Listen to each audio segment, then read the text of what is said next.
Bismillahirrahmanirrahim. Assalamualaikum warahmatullahi wabarakatuh. Innal hamdalillah nahmaduhu wa nasta'inuhu wa nastaghfiruh wa na'udzu billahi min shururi anfusina wa min sayyiati a'malina. May yahdihillahu fala mudilla lahu wa may yudlil fala hadiya lahu. Asyhadu an la ilaha illallah wa asyhadu anna Muhammadan 'abduhu wa rasuluhu la nabiyya wa la rasula ba'da. Qala Allah Ta'ala fi kitabihil karim, a'udzu billahi minasyaitonir rajim. Ya ayyuhalladzina amanu taqullaha haqqa tuqatih wa la tamutunna illa wa antum muslimun. Allahumma bil Qur'an amma ba'du. Hadirin jemaah salat Isya, dan insyaallah dilanjutkan dengan salat tarawih yang dirahmati oleh Allah Subhanahu wa taala. Adalah dalam kesempatan ini kita tingkatkan iman dan takwa kita kepada Allah Subhanahu wa taala. Salawat serta salam kita aturkan kepada Nabi kita Muhammad sallallahu alaihi wasallam. Jadi yang dirahmati oleh Allah, selain kita diwajibkan untuk melakukan sholat 5 waktu, begitu pula diwajibkan pula untuk melakukan puasa di bulan Ramadan. Ada ibadah lain yang juga wajib untuk diri kita, yakni zakat. Zakat itu akan mengeluarkan harta bagi seorang muslim untuk orang yang memang berhak menerimanya. Tadi yang dirahmati oleh Allah, kebanyakan orang itu berpemahaman bahwa zakat itu bagi orang yang kaya saja. Padahal sebenarnya zakat pun juga wajib untuk orang yang miskin sekalipun. Karena perintahnya jelas, wa aqimus shalah wa atuz zakah wa atiullah wa rasulah, kan gitu kan. Perintahnya tegakkanlah salat, tunaikanlah zakat. Adapun jelas orang kaya itu juga harus mengeluarkan. Orang kaya jelas harus mengeluarkan zakatnya, sedekahnya, infaknya. Adapun orang miskin sekalipun itu juga wajib mengeluarkan zakat, terutama zakat fitri. Jadi dari ayat tadi itu perintahnya wajib untuk setiap muslim, mau dia kaya mau miskin, laki atau perempuan, dewasa atau bahkan baru lahir, itu harus tetap melakukan menunaikan zakat fitri. Bagi orang yang memiliki nyawa di dunia, dia itu wajib mengeluarkan zakat. Dia udah cari rizki atau belum nyari rizki, masih bayi sekalipun, itu tanggungan orang tua membayarkan zakatnya. Harus dibayarkan, harus ditunaikan. Jadi ini menunjukkan bahwa zakat itu harus dilakukan oleh setiap muslim. Zakat itu harus dilakukan oleh setiap muslim, dan itu fardu ain, bukan fardu kifayah. Maksudnya fardu ain itu ya semua, bagi orang yang ngakunya muslim, dia harus menunaikan zakat ini. Hadirin yang dirahmati oleh Allah, Rasulullah SAW pernah bersabda bahwa zakat itu untuk membentengi harta kita. Zakat itu untuk membentengi harta kita, sesuai dengan hadis riwayat At-Tabrani. Zakat itu membentengi harta kita. Bentengi dari apa? Membentengi dari hal-hal yang haram, hal yang subhat, hal yang merugikan diri kita, bisa jadi dikeluarkan oleh Allah. Jadi Allah Subhanahu wa taala itu bisa mengambil harta kita. Allah yang memberi rezeki kita, dan Allah bisa mencabut itu.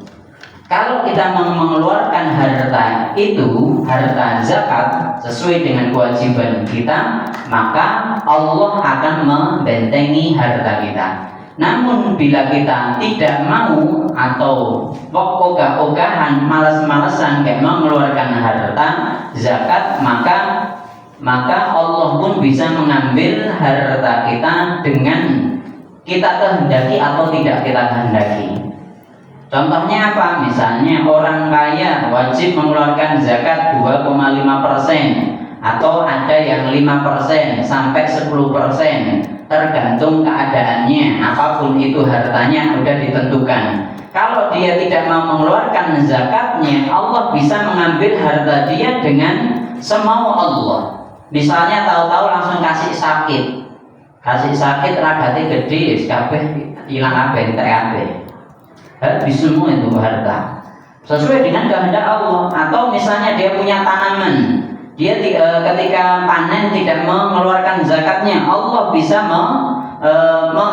menghabiskan semua yang seharusnya dia panen sekejap. Jadi seperti yang disebutkan dalam surat Al-Kahfi misalnya, ada dua orang, yang satu dia sedekahkan zakatkan harta yang harus dikeluarkan, tapi yang satu nggak mau, kan gitu. Tapi qadarullah, Allah bisa mengambil harta yang orang yang seharusnya panen, jadi tinggal besok dia panen, malam harinya dihabiskan oleh Allah Subhanahu wa taala biidznillah, dengan izin Allah dan tanpa sisa.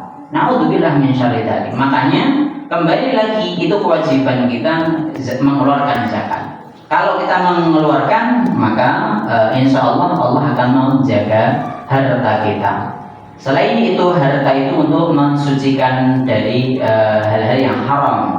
Jadi terkadang ada sebagian, karena hadisnya jelas, sebagian dari harta yang kita dapatkan itu ada hak untuk orang lain yang harus kita tunaikan untuk mereka. Meskipun kita miskin harus mengeluarkan, iya. Meskipun kita miskin, bahkan menurut ulama, kalau kita bisa makan hari ini, cukup untuk makan hari ini, berarti dia mampu untuk zakat. Semuanya harus mengeluarkan zakat fitrah ini. Adapun ukurannya ulama berselisih pendapat di sini. Minimal ada yang 2,4 on. Jadi 2,4 kilo. Jadi sampai minimal segitu. Adapun nanti banyak yang membulatkan, memang itu pendapat yang paling sedikit, nanti dibulatkan sampai 2,5 kilo. Sampai nanti ada pendapat yang lain 2,7, ada yang 2,8, ada yang 3, bahkan ada yang 3/4, 3,5, ada yang seperti itu. Intinya itu bentuknya adalah makanan. Karena perintahnya zakat fitri itu tu'matun lil masakin, memberi makan untuk orang miskin. Supaya apa? Di hadis yang lain disebutkan supaya orang miskin itu nanti di hari raya mereka tidak perlu keliling nyari rezeki lagi, karena dia udah dijatah dari harta ini tadi, dari zakat fitrah ini tadi. Wallahu ta'ala a'lam bishawab. Jadi nanti juga ada pembahasan tentang bagaimana kalau zakat itu diberikan dengan harta, dengan duit misalnya. Itu ulama berbeda pendapat berkaitan dengan ini. Namun mayoritas ulama tetap sesuai dengan perintah Nabi sebagai pemberian makan untuk orang miskin. Kalau wujudnya duit, rasi tunggu mangan, badan teman-teman, beli baju atau yang lain sebagainya, atau hal yang gak penting, atau malah nyaur utang, bukan itu, tapi untuk makan. Ya, kalaupun pengen tambah duit, dan nanti barangkali di masjid itu ada yang panitia zakat fitrah dan zakat mal. Kalau ada zakat mal itu wujudnya duit, tapi kalau zakat fitrah itu wujudnya makanan. Jadi seperti itu. Silahkan nanti ada orang yang memang membutuhkan, dikasih makanan plus nanti ditambah dengan zakat malnya. Misalnya seperti itu diperbolehkan, itu lebih bagus. Tapi kembali lagi tetap harus wujudnya makanan. Kalaupun misalnya nanti ada panitia zakat yang menentukan kalau pakai duit misalnya 50.000 misalnya besarannya, misalnya seperti itu, ya itu boleh, ya syaratnya panitia juga siap sebelum distribusi itu tadi, yang distribusikan bukan uangnya tapi nanti wujudnya harus beras atau makanan, itu diperbolehkan seperti itu. Syaratnya tetap nanti sampai kepada mustahik yang berhak untuk menerima, itu wujudnya makanan. Nah, jadi seperti itu. Jadi ini yang dirahmati oleh Allah, Menurut jumhur ulama, nanti yang pantas untuk menerima itu adalah orang miskin, fakir dan miskin. Adapun 8 asnaf, 8 golongan, kalau selain fakir dan miskin berarti 6 golongan yang lain, itu sedikit sekali ulama yang berpendapat ke sana. Karena hadisnya jelas, tu'matun lil masakin, memberi makan untuk orang miskin, orang fakir. Nah, bahkan yatim pun itu tidak masuk di sini. Jadi perintahnya kan untuk orang miskin gitu kan. Nah, yatim pun tidak masuk di sini kecuali yatimnya miskin juga. Nah, misalnya seperti itu keadaannya, yatim dan miskin. Berarti kan di sini yatim di sini harus anak. Makanya dalam istilah Indonesia itu namanya anak yatim, nggak ada bapak yatim atau mbak yatim, nggak ada. Atau udah dewasa dia udah bekerja, bapaknya udah nggak ada, misalnya dia dihitung yatim, enggak. Yatim di sini dia masih anak-anak, dia belum bisa mencukupi kehidupannya sendiri, maka dia disebut anak yatim. Jadi istilah Indonesianya pun pakai anak yatim, bukan yatim gitu aja. Ya, hadirin yang dirahmati oleh Allah, kembali lagi yang berhak menerima di sini adalah fakir dan miskin. Wallahu ta'ala alam bisawab. Sering terjadi di masjid-masjid itu biasanya ada struk-struk minta zakat fitrah untuk yayasan A, B, C, D, itu banyak banget. Kalau seperti itu kita nggak tahu itu dijual lagi, itu diapakan kita nggak tahu. Lebih baik kita langsung memberikan secara langsung. Kembali lagi, zakat itu lebih baik kita memberikan secara langsung. Kalaupun dititipkan di masjid, masjid pun juga harus selektif mana yang tepat untuk diberi. Jadi seperti itu, harus selektif. Dan kembali lagi, akan saya sampaikan di Masjid Baitur Rahmah, zakat itu, dan nanti boleh dicontoh di sini. Zakat itu lebih baik dari kita untuk saudara kita langsung rasa lewat masjid. Kita tahu kok di sini nih yang miskin siapa, kasih aja. Kabeh nanti keluarga saya, misalnya saya, istri saya, anak saya 2, 4, kabeh nanti tak kayak sak wong, boleh. Kok berarti wong liyane ya delok wong iki miskin, tambahin nek. Misalnya, wis ben rong kintal ning kono ya bene.